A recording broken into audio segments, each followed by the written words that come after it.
What's going on, people of YouTube? Iron Live, Saturday morning, November 3rd. I'm going to be on for, usually I say about a half an hour, but you guys usually keep me on for about an hour, so I'll keep going while you have questions. I've been doing this every Saturday morning at 10 a.m., and I plan on doing it every Saturday at 10 a.m., so come on back next Saturday and the Saturday after that, and every Saturday after that. Excuse me. It's cold and as heck in here. I spent the last 3 days moving in the rain, moving to a new apartment. I'm actually living above. This is going to be my training studio. See my first local client today, and I'm living above here now. Local client today, and I'm living above here now, and still trying to wake up. I'm also doing live videos on Instagram every Wednesday at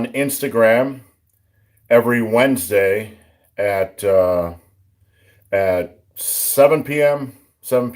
Yeah, Wednesday at 7 p.m. at Ben the Barman. We'll see if YouTube manages to notify anybody that I'm actually here, because it's a little slow this morning. I think I have one person on after a minute. But before I get into everything, if you guys need any assistance, you can check out my website, superlivingtoday.com. I provide full coaching, weight loss coaching if you need help losing weight. If you need help building muscle or strength, I call it power building coaching. That service is available as well. If you need a form check, a diet assessment, a workout assessment, you want to know about what your body fat is, or any of those other services, that's over at superlivingtoday.com as well. You can also get massive iron t-shirts. So YouTube's a little bit slow to notify folks what is going on today, but I'll just keep sitting here drinking coffee until YouTube lets the world know that I'm doing a live video. For those of you that, excuse me, haven't heard, I'm opening, this is my new local training service. If any of you guys come through, you can come on in and join me and train for free. What's going on, Angel? I'll be on for about a half an hour today, probably more like an hour. So shoot me up your questions. If I missed your questions, post them up. Again, YouTube's notifying people. Thank you, YouTube, for notifying everyone. What's going on, Memento Mori? I'm sitting here drinking black coffee in a black mug. I'm not sure what symbolism that is. What's going on, Joseph? Welcome to Saturday morning with the biggest, hairiest, ugliest dude in the morning. Alexander opens with the question. Rose from the ground from 90 degrees. Whoa, we're moving fast now. Morning, everybody. Rose from the ground with 90 degree or 45 degree position. Excuse me. When you're doing barbell rows, the heavier you get, this is usually dark roast or espresso, Americano, something. When you're doing barbell rows, the heavier you get, if you don't set the bar on the ground, the more you're going to have a tendency to stand more upright to protect your lower back, to get in a more leverage-friendly position. Now, that's one of the reasons why I do pendlay rows, because with pendlay rows, I can relieve a little pressure on my lower back, stay a little bit less upright, because when I'm doing upright, I just feel, it doesn't feel right for me. So that's why I like to do pendlay rows. Mileage may vary, but just know as you get heavier in upright rows or barbell rows, you're probably going to have a tendency to, your torso is going to want to get more upright to protect your lower back. That's just a better position when you're continuously holding the barbell, but it will beat up your lower back. If I missed your guys' questions, post them up again today. The questions are going crazy right now. Let's see, Rod, almost 100 pounds down, Steve. Thanks for the motivation. 50 more to go. Keep going, Rod. And I want to see your final transformation. So please send it to me on Instagram at Ben the Barman when you're done. And if I follow you on Instagram, send me the pictures. Morning, Brett. Morning, Chad. Michael Shaw says, are you better to try to not use straps on rack pulls? Absolutely not. This is a topic I've covered many, many times. When you're training your back, when you're training your deadlifts, when you're doing really heavy weight, you want to use, especially in rack pulls, because you're using a double overhand. You want to use, you're not there to train your grip. You're there to train your back. You never let the strength of a minor muscle group or the weakness of a minor muscle group prevent you from going heavy on a major muscle group. So use straps. It's also good helping to stave off to prevent elbow tendonitis. A lot of people are against the use of straps, and in my opinion, they are a bit naive, and that's going to offend somebody, I know, but you do not let a small muscle group limit the progress, the growth, the advancement of a major muscle group. If your grip is weak, you train it after your rack pulls with straps. I hope that helps. Let's see, IHM McFly. Hello, what should I do? Bent over row up to my belly button. I don't ever pull a row all the way up to my stomach. I just row it as far as it feels close, and I don't know how many inches away it is. So the main point with that response is that you want to just row to a position where it feels comfortable. About your belly button, that sounds about right. You don't want to go too high because then your elbows are flared, and that's just an unnatural leverage position. When you're rowing, you want to find a powerful natural leverage position. This is not a powerful natural position, and down here, tucked at your side is not. So just find that natural position and then row it as high as feels natural. Weight up for me. Steve, how far do you tuck your elbows in for the bench press? And also, is it better to do slight decline and incline than with no flat bench? If you have no flat bench, it's probably good to do a slight incline, slight decline. Because when you're doing overhead pressing, you have just a slight, I don't know what the angle is, 80%. So you're doing almost a high incline when you're doing seated overhead presses. I wouldn't go too crazy on the incline bench press, up to 45 degrees. I'd just do a slight incline, a slight decline. That makes more sense. As far as tucking your elbows, one thing you want to remember on the bench press is you want to keep your wrists over your elbows. That's better for your joints. That's better for your wrists. That's better for your elbows. So you want to be in about that position. And this is a natural, strong position for the bench press as far as tucking. Not up here, flared. That'll tear up your shoulders, especially if you try to move them back like that. This down here is more of a close grip. So it's just about here. More of a powerful position. You can see about a 45-degree angle, give or take.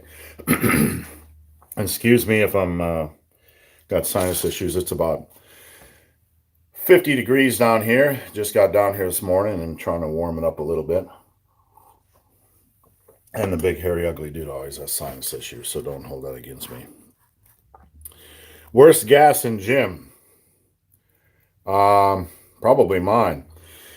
Ajax says, how long should you train for strength? A couple weeks or a month? I'm not really sure specifically what you mean by that. You should train for strength your entire life because strength builds muscle. And being strong is a good thing. Not really sure I understand your question, but you should train for strength all the time. If you're meaning how often should you ramp up for a 1-rep max attempt, a new 1-rep max attempt, I would spend at least 8 weeks building to a peak. Excuse me. But that question needs more clarification. Benny Boy, good morning, Steve. As a 53-year-old experienced lifter, what is your opinion on body part frequency per week or even per month? I train about intensity level of an 8. I've covered this many times.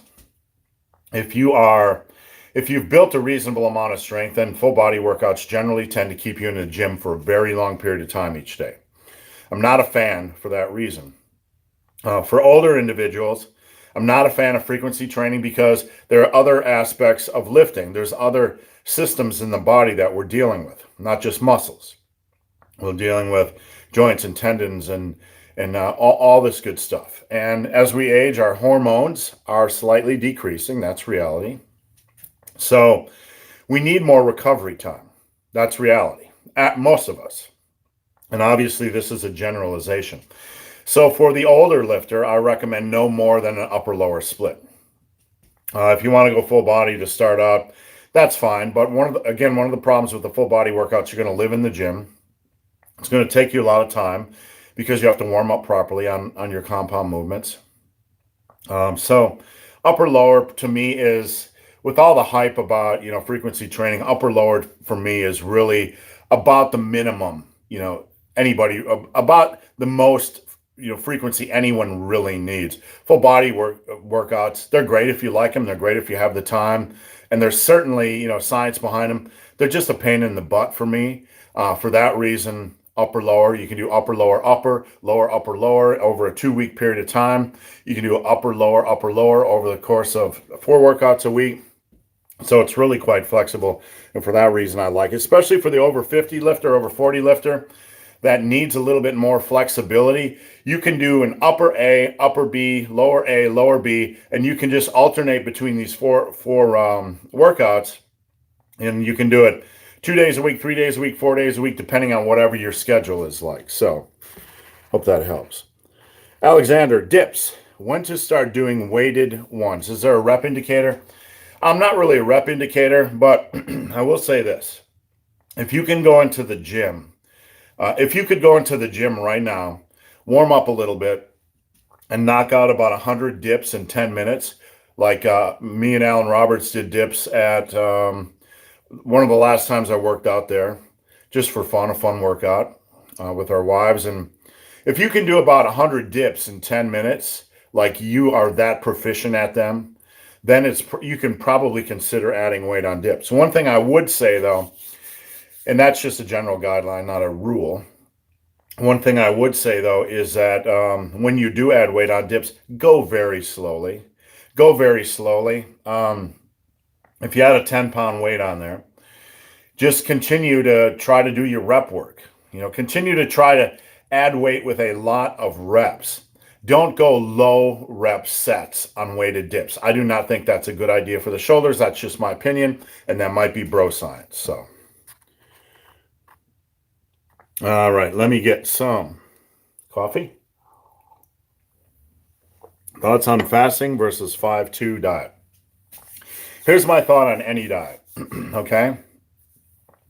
Any diet that includes whole foods, meats, fruits, vegetables, healthy fats, foods that aren't processed, any diet that focuses around those foods is a reasonable choice.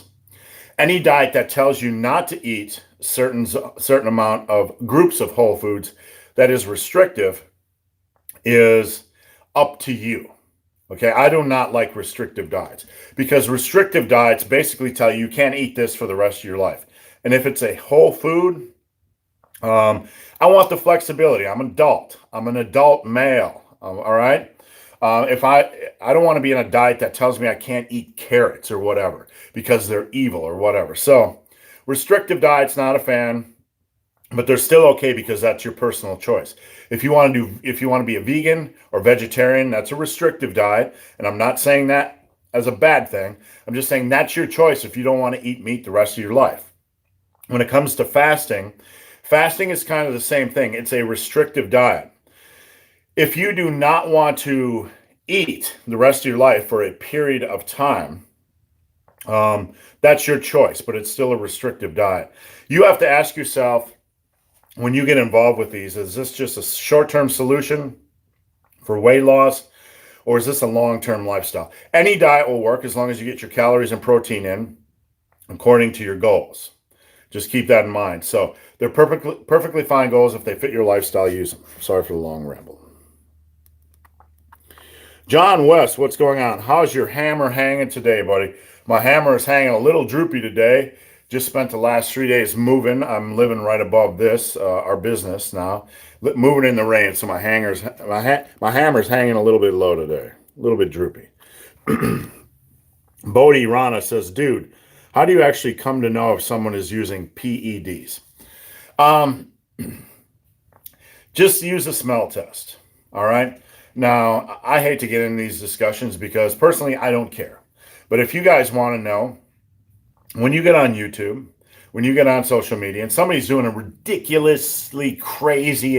a ridiculously crazy amount of strength, If somebody has a ridiculously crazy amount of muscle mass, you have to ask yourself, does it pass the smell test? Because a lot of people use it, and why it's important to people, I don't know. That's not my business. But let's move on to the next question. How tall are you? 6'3". No, I'm 5'10". Well, if you go back to my military weight, weight and height, they measured me at 5'10" and a half. Hey, Steve, could you tell us what a day of eating is like for you? All right, David, I've never done a video about this, but I know everybody else does videos about this, and I never want to bore anybody. My day of eating is usually black coffee and an outright bar. Not a commercial. Outright bar, straight out of bed. Now, these are the best damn protein bars you're ever going to eat. They taste freaking amazing, and they only have natural ingredients. Only natural ingredients. This has peanut butter, oats, honey, whey protein. That's really about it. So I start with black coffee and an outright bar. When I get to work, I have Proats, which is oatmeal, protein powder, and Greek yogurt. Also during the day, I usually have 2 more Greek yogurts. I have a protein waffle because I got a little bit of a sweet tooth, and being a diabetic, I want just a little sweetness. I have a prepared meal, usually like chicken and red peppers with a really light sauce, usually some kind of an Asian sauce. What else do I eat during the day? Usually something with eggs. A lot of times I'll eat black eggs and rice. At night, we eat like black eggs and rice. That's one of my staples because you have all the great nutrition of black rice with the fats and the nutrition, protein of eggs. Or we eat protein with a lot of veggies. So it's very low carb. Depending on how we're feeling that night, we'll either go carb with black rice and eggs, or we'll go volume, food volume, which is just 1 or 2 protein sources and a lot of vegetables. We stir fry it. So we'll have like chicken and shrimp or beef and shrimp. And then we'll put in like 2 kinds of peppers. We'll put in mushrooms. We might put in carrots. We just load it up with veggies, broccoli. So it's such a huge volume of food. And really, that's what I eat every day. Eggs, rice, lots and lots of veggies, Greek yogurt, a protein waffle, stuff like that. Nothing really too exciting, but it comes out to about 2,400 calories a day. Oh, good morning, guys. Good morning. Let's see. I row pendley with a sumo-like stance. My leverages. Yeah, if it works for you, just take care of your knees, and if it feels good, feels good. What's going on, Joel Clear? What was the single most difficult thing to do when you were strength training for competition? The single most difficult thing for me to do when I was ramping up for a competition would be to squat heavy frequently, because it was a mental strain for me. It might not be for you, but it was a mental strain for me. I would get under a bar 2 to 3 times a week, and I did a heavy single, and it would be more intuitive. I would do what I felt like that day. And it was like jumping into a war zone, like parachuting into a war zone. I had to be all in mentally. I had to have my head out of my ass. I had to have my form dialed in. And even then, I'm in a basement walking out 640 pounds for a double. No spotters, just safety safety catches. That was the hardest thing for me. Lots of shenanigans there. Nothing could go wrong, right? Dalton Smith, what should I do if when I train legs hard, I can't pick up 80% of my deadlift max 2 days later? You should really restructure your program, to be honest with you.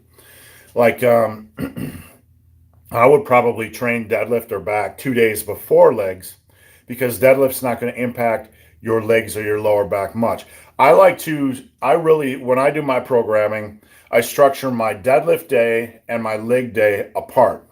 So in a perfect world, I would have you deadlift, take 2 days off. Like if you deadlift on a Monday, take Tuesday and Wednesday off, and then do legs on Thursday. And then you have Friday, Saturday, Sunday to recover. So I like to split them out as much as possible. So you have some recovery time, not just for your legs, but also your lower back.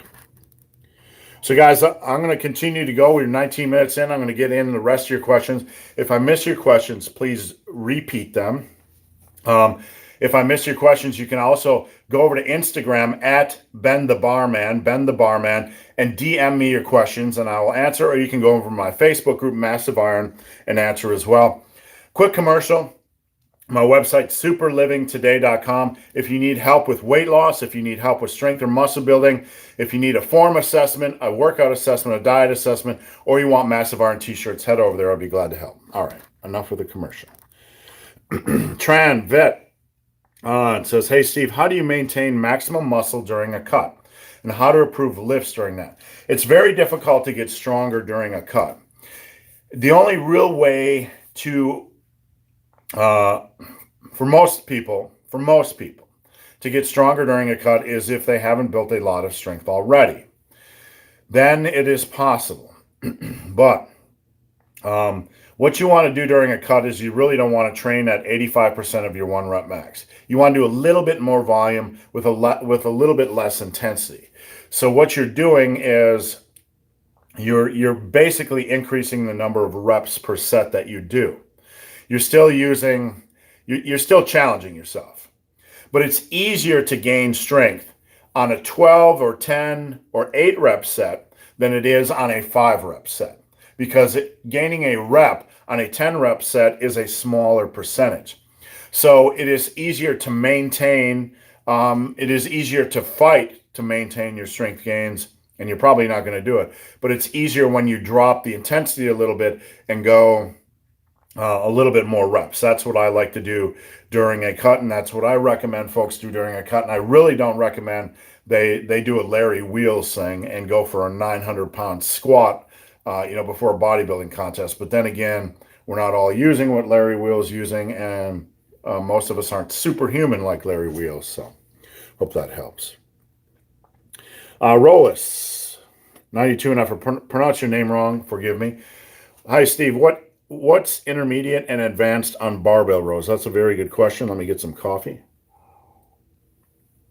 A barbell row should be pretty close to your bench press strength, if not a hair over. When I was at my strongest, my bench press was about 430, and my barbell row was 4 or 5 by 5, so pretty close. Advanced, like for the average guy, that's 180 to 240 in body weight. Their barbell row should be around what their bench press is, and that doesn't really, so what's intermediate, what's advanced? If you have an advanced bench press, you should have an advanced barbell row. Let's put it that way. I would say advanced is usually, like for a bench press, it's probably for a natural over 335 to 345. That's pretty advanced for the average natural. That's a pretty darn strong bench press. So if your barbell row is over 315, I would consider that advanced for a natural. Intermediate, probably over 225. John West, in your humble opinion, what do you feel has more benefit, 3 exercises with 4 sets or 4 exercises with 3 sets? That's an interesting question. And the problem with answering that question is you're usually going to have a compound movement mixed in there, maybe a lighter compound movement, could be a machine, and then a body weight exercise. So for compound movements, I like to do 3 sets. I don't like to do you can do a lot more. I do that occasionally as well, but I tend to do more sets for body weight and machine exercises, because you can just slap on the machine, you can knock out 10, rest for like 35 to 45 seconds and do it again. So I would rather, from a convenience standpoint, do 3 exercises for 4 sets. That way you have to change equipment one less time. That's just laziness, but I don't like to live in the gym. I like to be proficient, efficient, and all that kind of efficient stuff. So it comes down to personal choice. It's not going to matter. But the real answer for me is 3, 3, 4, 4. It's something in the middle. I like to do 3 sets of the compounds and then 4 sets of the body weight machine. So split it up. Great info. Thank you. Luke, since I received my medical marijuana card, I sleep and eat more. I am more focused in the gym. Thus, I'm getting stronger. Would you consider cannabis anabolic? No, but I would consider recovery anabolic. Recovery is one of the best things you can do. We have, in our culture, we have serious issues with stress and anxiety and sleep. And I train folks for, part of my living, and I see these things. We are more than just physical beings. We are mental beings. We struggle with sleep and stress and anxiety and depression, all this kind of stuff, and that can impact our recovery. And our mental health can impact our physical health. So the better you take care of yourself mentally and sleep and lower your stress and take care of yourself, the better you're going to recover, the better you're going to feel, the more positive you're going to feel, and that's going to carry over to the gym. So, Sonny, I have trouble keeping my shoulder blades pinched during the bench. How vital is this to benching? I would have to see a video, Sonny, because really the question is there a tip or two that I can tell you to help you keep yourself tight? There are probably a few things that you're missing. Is it vital when you get loose during a longer set? Well, if you're loose for a long period of time, 20 years, it's probably going to contribute to beating up your shoulders. So you want to continue to work on your form. If it gets a little bit loose at the end of a set, it's probably not the worst thing if your entire set or the bulk of your set was pretty tight. Let's put it that way. But I would have somebody like the Big Hairy Ugly Dude do an exercise form assessment. Head over to superlivingtoday.com. Easy says, hey, Steve, is it okay to use elbow wraps with the slingshot when benching heavy? Absolutely. Take care of your elbows. Take care of your wrists. Take care of your joints. Take care of your body. We're in this for the long haul, and it's okay to have some supportive equipment if you feel it is necessary. Any of the dickwads on YouTube that tell you not to use it, that's going to weaken your tendons or whatever, just look, it might, but it provides more benefit from support than it does weakness, because the only real issue when you use straps or wraps or whatever, or sleeves, is when you take them off, you have to drop the weight again so you can kind of slowly build up your strength without them. That's the only real danger in using them. So yes, you can wear them. Mikolaj Tomzik. Hey, Steve, I have issues with my wrist bending during bench press. Could you comment a little on hand placement on the bar? I did earlier in the video, but wrist bending, sorry, I think YouTube just locked up. It has to be during a live. We're talking about wrist bending during the bench press. So I'm assuming like this. The key thing on a bench press is you want your wrists over your elbows, okay? That's where your width should be, right about here. See, that's about a 45-degree angle. That's a real powerful position. You want your wrists about over your elbows at that position. Sometimes a little bit outward. A little bit outward's okay.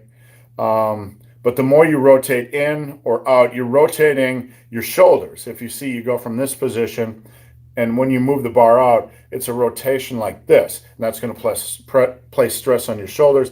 If you rotate this, your elbows rotating outwards, and you're placing stress on your shoulders. So this is the best position for most people. Maybe just a little bit in, out. That's about where you want your hand placement to go. So I hope that helped. And sorry for YouTube dropping. YouTube likes to do that once for me, at least every single time I do a live video. Let me scroll back on the questions. Sorry, I got a lot of questions. I'm going to try to get through them.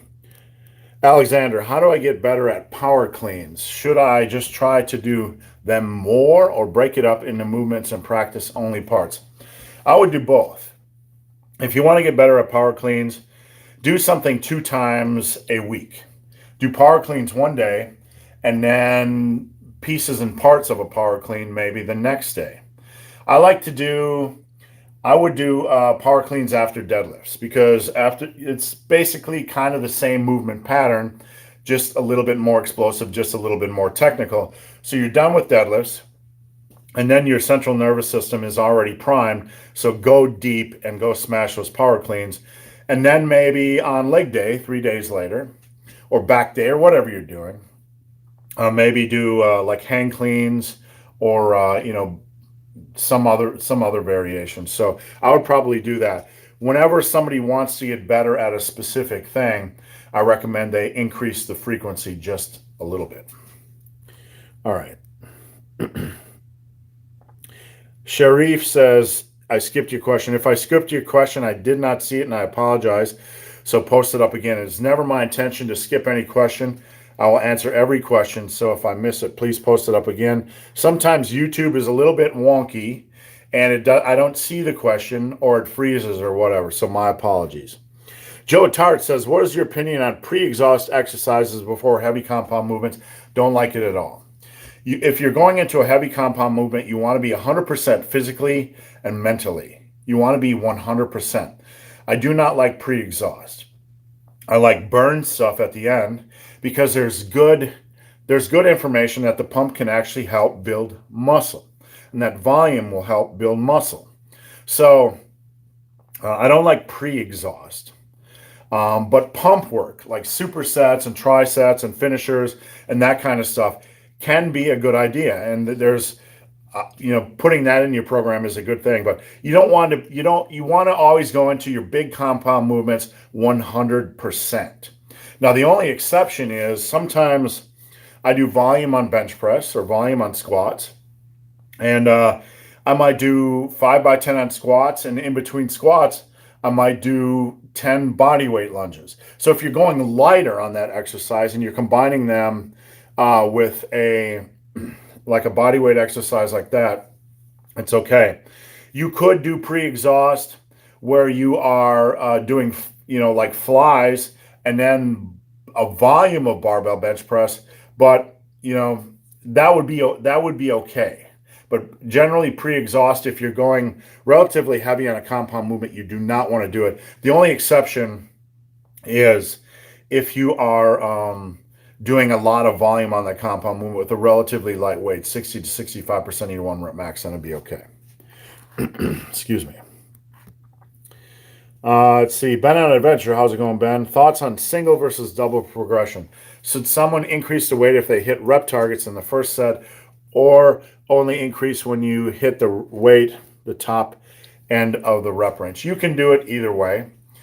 Over the years, way back when here's what Ben is talking about.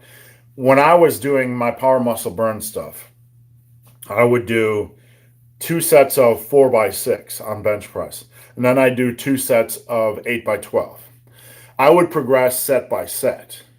That was that was how I trained early. So on the first set, if I did 275x4, if I got up to 275x6, then I'd add weight. On the second set, if I was 275, if my reps on the second set were still low, I wouldn't add weight on that.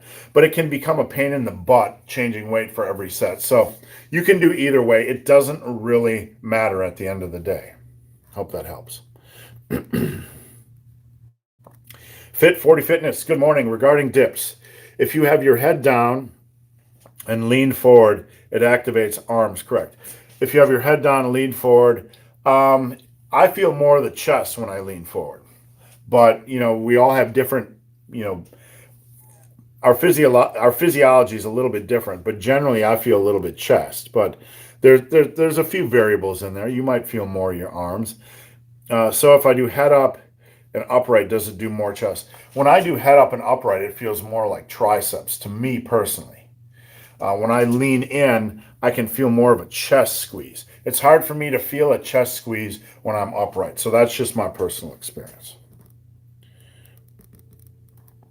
B-Rock, Rail Fan, what would you do for a hard bicep strain? I was doing shrugs and strained my right bicep pretty hard. Plan on taking a month to 2 months off. If you're doing shrugs and straining your bicep, what would I do?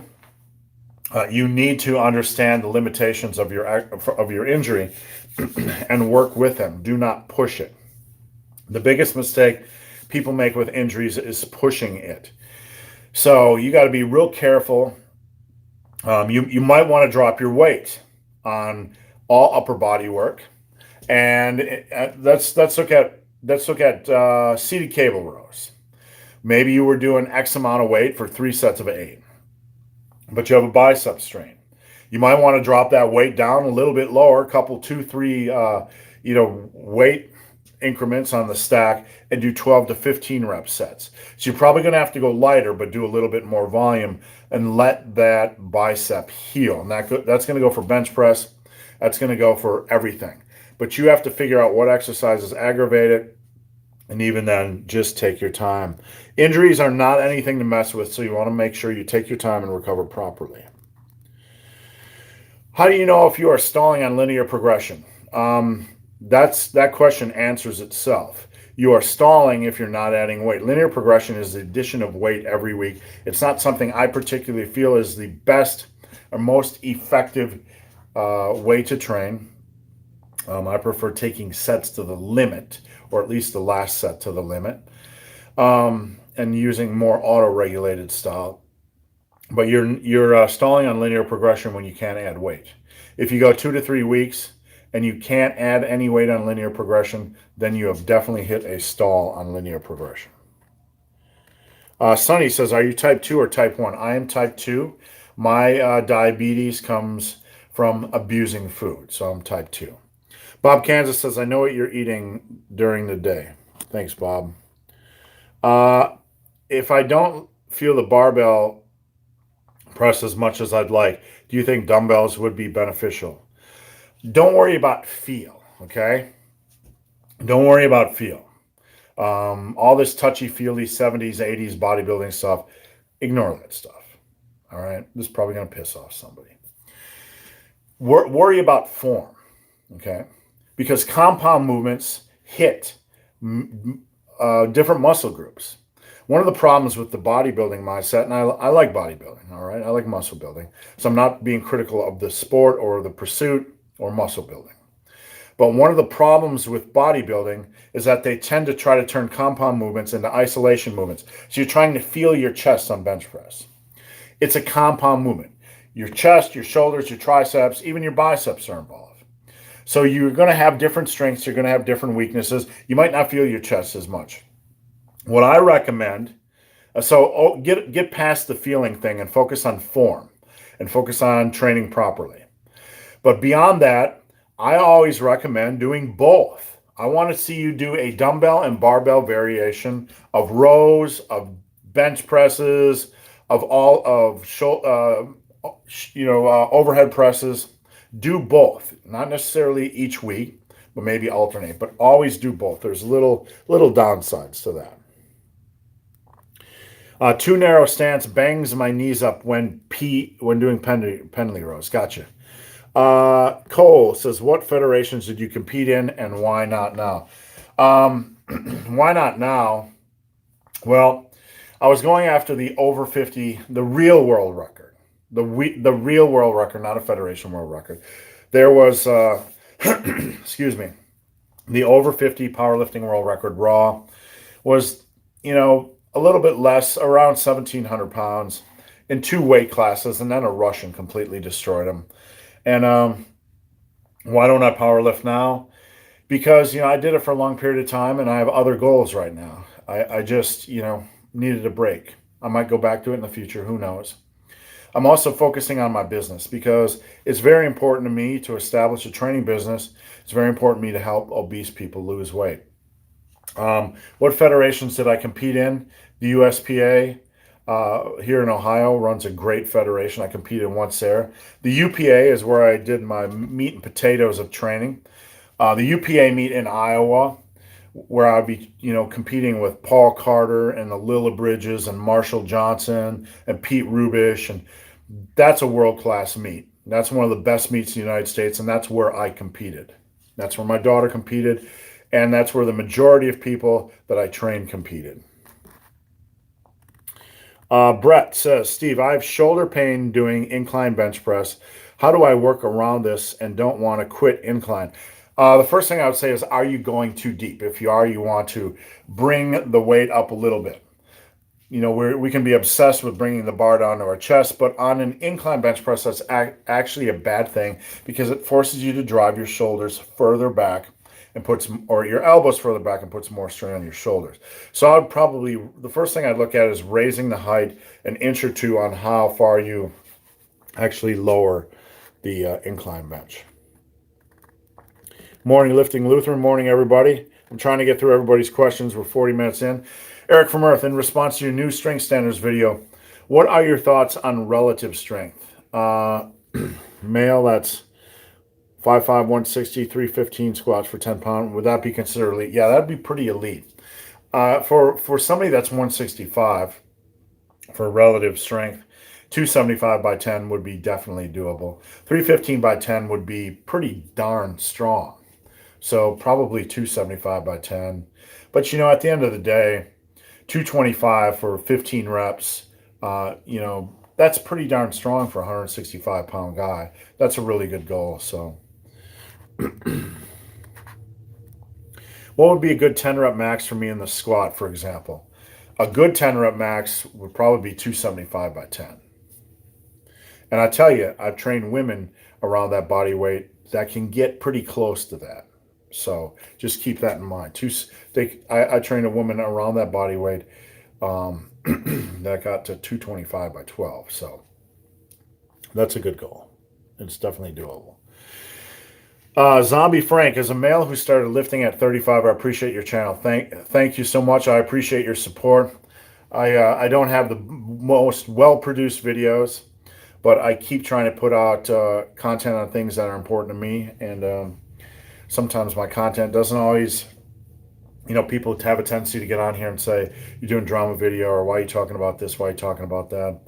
I just try to talk about things that interest me after 6-7 years in YouTube. So I appreciate your guys' support.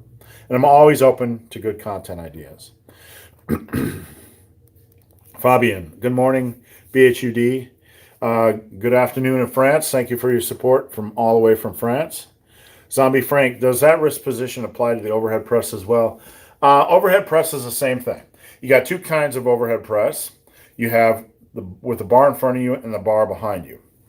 Now, in front of you, you want to have about wrists over elbows. That's a good position for the overhead press. Behind you, it's going to be wrist over elbows as well. But you notice here, I think YouTube locked up again, but it's the same thing. Yeah, about wrists over elbows for the overhead press. And let me scroll back here. I don't want to miss anybody's questions. I'm going to try to do all the questions, answer all the questions. Let's see, we got a lot of them here, so I'm just scrolling back. There we go.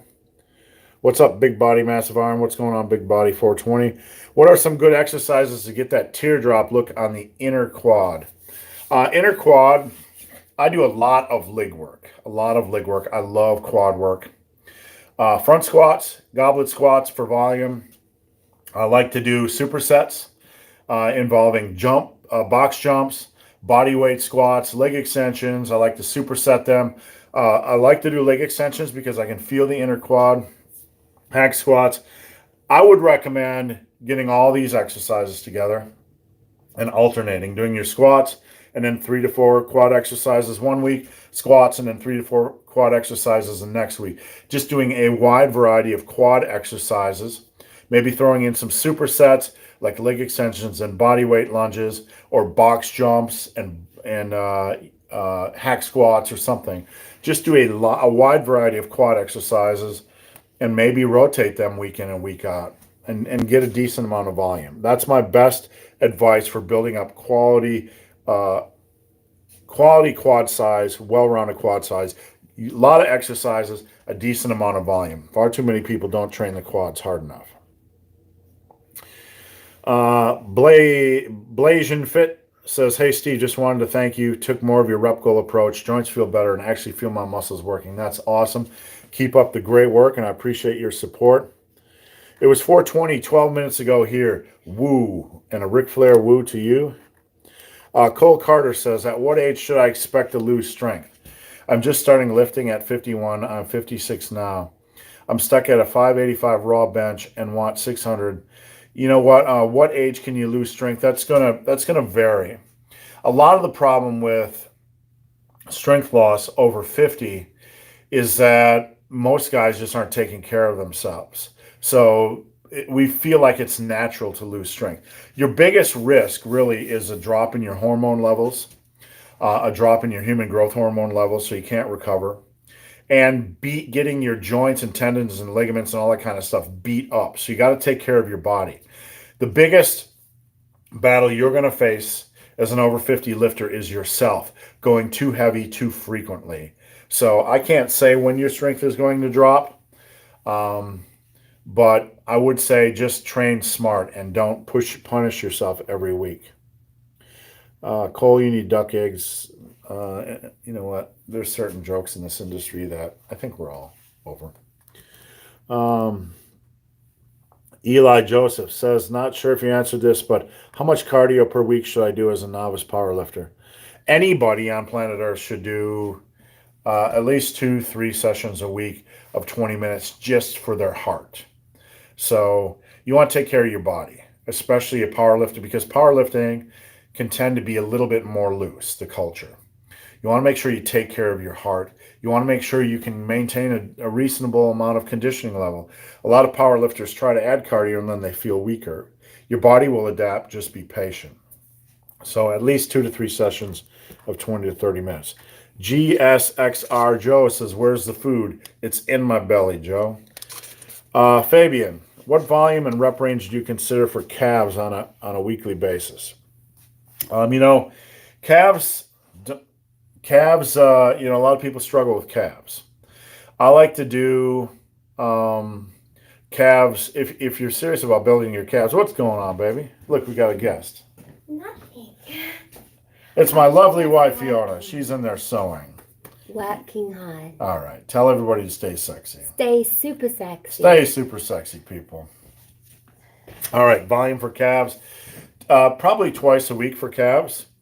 And you want to do probably a combination of strength training for calves and volume training for calves. And when I say strength training, you want to try to improve your strength levels. So I'll probably do 3 sets of 15 on seated or standing calf raises, and then add weight when you can. Push for strength on those. And then the second day, you might want to do volume work where you're rushing, you're doing rest pause 100 rep sets and adding weight when you can on those. So that's an approach I recommend. Let's see. Hey Steve, what is a respectable bench, deadlift, and squat in your opinion? A respectable bench, in my opinion, is anybody that can do 225 for reps. When I walk into a commercial gym and see somebody do 225 for reps, regardless of their body weight, I respect that because they're pretty strong. Not powerlifter strong, but they're pretty strong because a lot of guys want to get to 225 and never get to 225. Squat, for me, a respectable squat is when I can see somebody in the gym probably doing 275 to actual depth for reps. I respect that because 225 is pretty easy overall. I mean, a lot of guys can just walk into the gym and do 225. So 275 and deadlift, probably for me, seeing somebody do 365 plus for reps.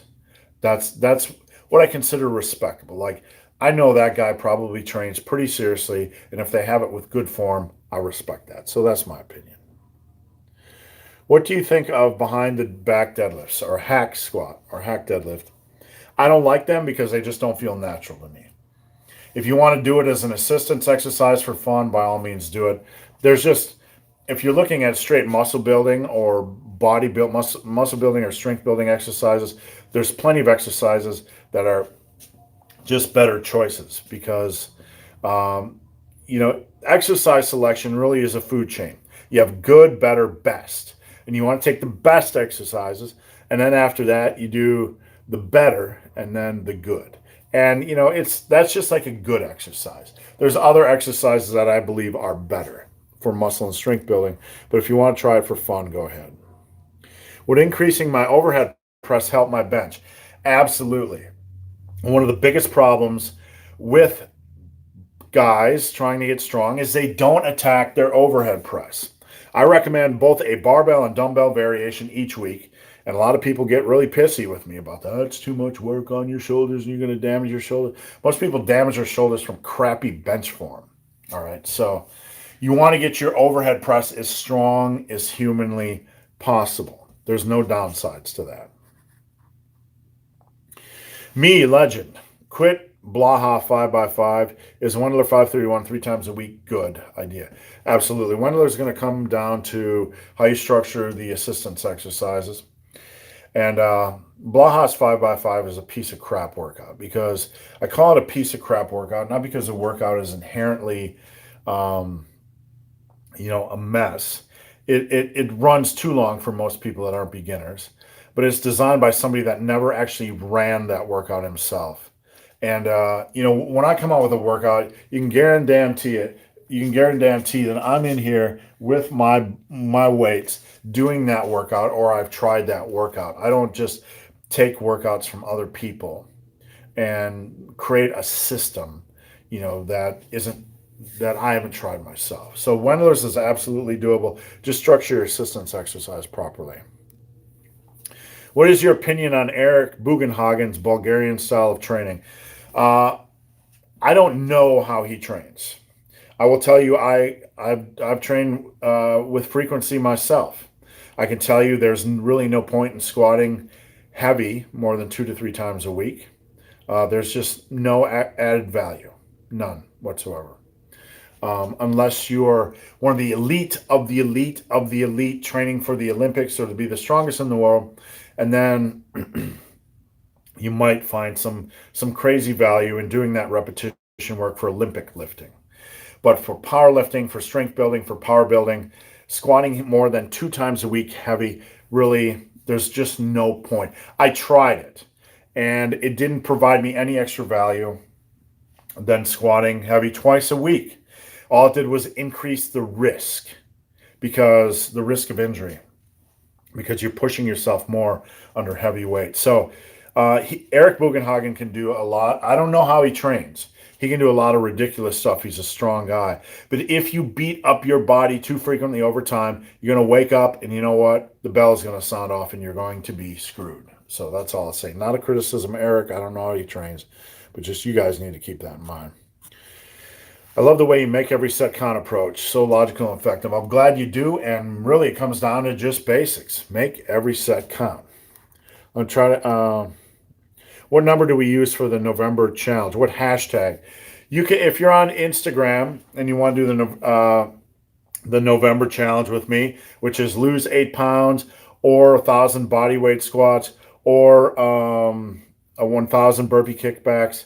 You can do either of those or all of those. Just use hashtag Massive Iron so other people can see what you're up to, or join the Massive Iron Facebook group. How should boxers train strength? Boxers should train strength just like anybody else trains strength. Really, it's that simple. Probably 3 times a week, because you're doing a lot of boxing training. You want to have your major compound movements in there, and you want to have some volume work after that. But probably 3 times a week is plenty. I would probably do an upper, lower, upper one week, and then a lower, upper, lower the next week, and just use that as a base.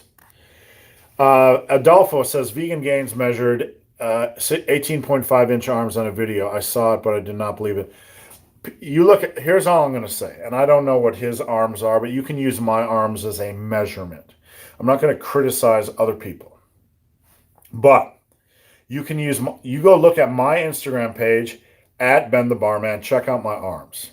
My arms are 17.5 inches, and people think they're 20. They're huge. So when you see anybody else claiming their arms are 18.5 inches, just compare their arm size visually to mine. Now, there can be some variables in there that we can't. Sorry, YouTube just died again. There are some variables, with arm size that you don't show up in pictures, but 18.5 natural arms at a lean body weight, no. I mean, the best in the world, the best naturals in the world, like Steve Reeves, they were barely above 17 inches. So when somebody that's not a fatty says they have 18-inch arms, they're full of shit.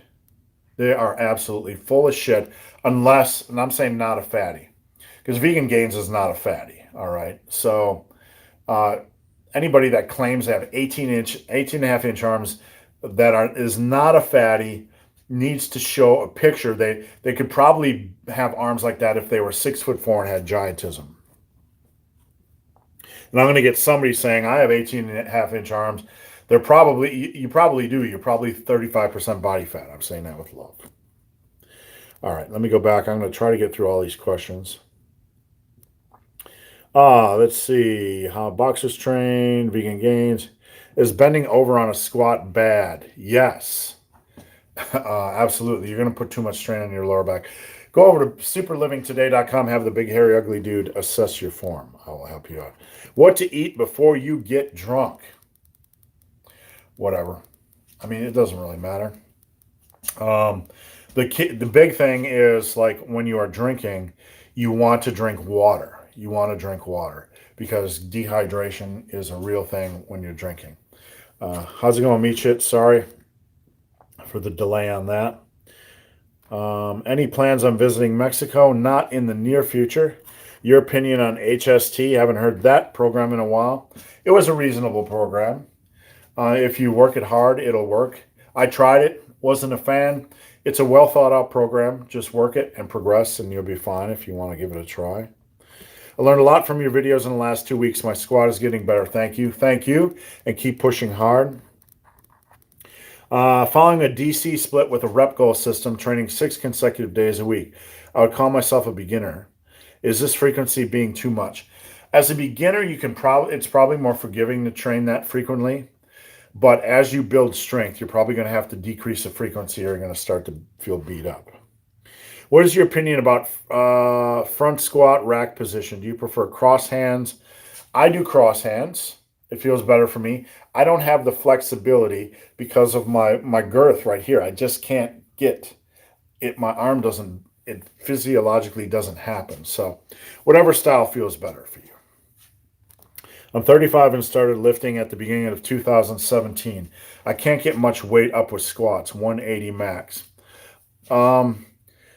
What you need to do is come by here in Ohio. I will help you fix your squat. I guarantee it. Or hire me as a coach or have me do a form assessment. I'll help you fix your squat. Sleazy TV says, I'm 40 and started at 36. Went from sissy to beast. Keep it up. You too, man. Stay strong. Good morning. I'm 45, inbuilt like Colin McGregor.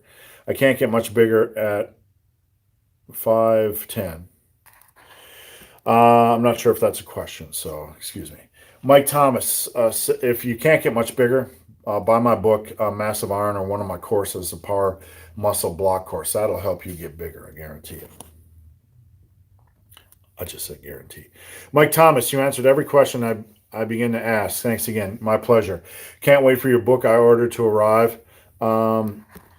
If I didn't send you any books already, Mike, then you need to hit me up for your email because I usually send them out right away.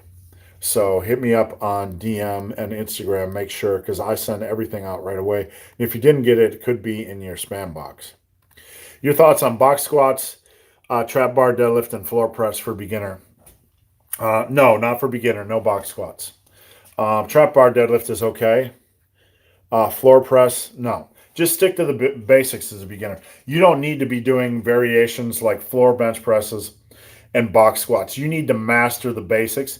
And then once you have really good form, then move on to assistance exercises like that. Master the basics and then branch out on variations of the basics.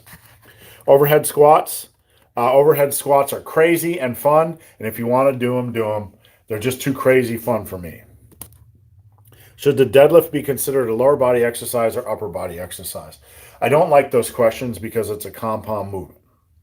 The deadlift is a compound movement that focuses a lot on the upper back and lower back and traps. And of course, the stronger your quads are, the more it is going to help your deadlift. But is more of a bad back exercise, but more of a posterior chain exercise. I came up with a workout that I like for upper body. I do this twice a week. Sometimes I ache a lot. If you're doing the same movement patterns heavy twice a week and you're aching, your body is telling you you're overworking those movement patterns. You might need to chill on the frequency or alternate between exercises. Hey, Steve, just woke up. Welcome to the party. Is starting strength squat wrong since you bend over quite a bit? The starting strength squat, in the podcast I just did with Alan Roberts, we talked about this a lot. The starting strength squat, of all the compound movements, deadlift is pretty easy to set up. Bench press is pretty easy to set up. There's very limited things you need to do, even with different body types. And I don't mean like, some of us have longer arms, some of us have longer limbs, all this kind of good stuff. The squat is a more nuanced thing to set up. The squat is very individual, where the bench press and the deadlift, you pretty much have to set up the same way and make very minor adjustments. The squat, though, can be very individual. It can be high bar, it can be low bar. We might need to widen your foot stance. So when somebody says there's only one way to squat, it's a huge red flag for me. And you guys need to know this, and I'm going to end this video on this. It's not just a huge red flag for me. It's a huge red flag for all the other powerlifting and strength coaches I know. Because behind closed doors, when we talk about the rip-a-toe squat, we all talk about the same thing, that there's not just one way to squat. So you guys can figure it out from there. How does the deadlift work for back thickness? The deadlift builds a big, thick back. You're holding a lot of weight from this position. It's just an intense contraction. The deadlift is going to contribute to big back development. It's a compound movement. I've been training since I was 15. I'm 52 now. But at 35, I finally got 18.5-inch arms at 195. I had visible abs, but not super sharp. 18.5-inch arms on a guy under 200 pounds, I've never personally seen or taped. So that's a pretty impressive feat. I would have to see it to believe it, and I'm not discounting you one bit. But I've never seen anybody that was natural under 200 pounds with 18.5-inch arms. Not in my whole life. So that's a pretty impressive accomplishment. Why isn't the clean an essential? We could ask that about any exercise. There's really, for muscle and strength building, the clean's good for Olympic lifting. The clean's a good backup variation, a backup assistance exercise for back, but it's just not an essential. It's not an essential because it's just not essential. There's too many good back exercises. Barbell rows, dumbbell rows, seated cable rows, pull-ups, lat pull-downs. We go on for days. There's just too many back exercises, and really none of them are essentials. I started lifting in January, and I can't decide on which split I like the best. Push-pull legs, what's your advice on picking the most? Well, my advice is don't do strong lifts. Watch my video on strong lifts. Do something that is more well-rounded with more volume. All right, guys, I got to get off. I missed a few questions, but it's been over an hour. I have to get on with the rest of my day, so I apologize. I want to make you guys aware that I have a live video on Instagram at Ben the Barman, on Instagram every Wednesday at 7. I'll be back every Saturday here at 10 o'clock. If I missed your questions, head over to my Instagram at Ben the Barman and send me a DM. I'd be glad to help if I missed your question. Head over to my website, superlivingtoday.com. If you need a weight loss coaching, if you need power building coaching, I do full hands-on work with this stuff. You get your money's worth, I guarantee it. If you need exercise form assessment, diet assessment, workout assessment, want to know what your body fat percentage is, you want a massive iron t-shirt, you want one of my courses or books on building muscle or building strength, head over there. I would appreciate your support. All right, guys, thanks for watching. Have a great day.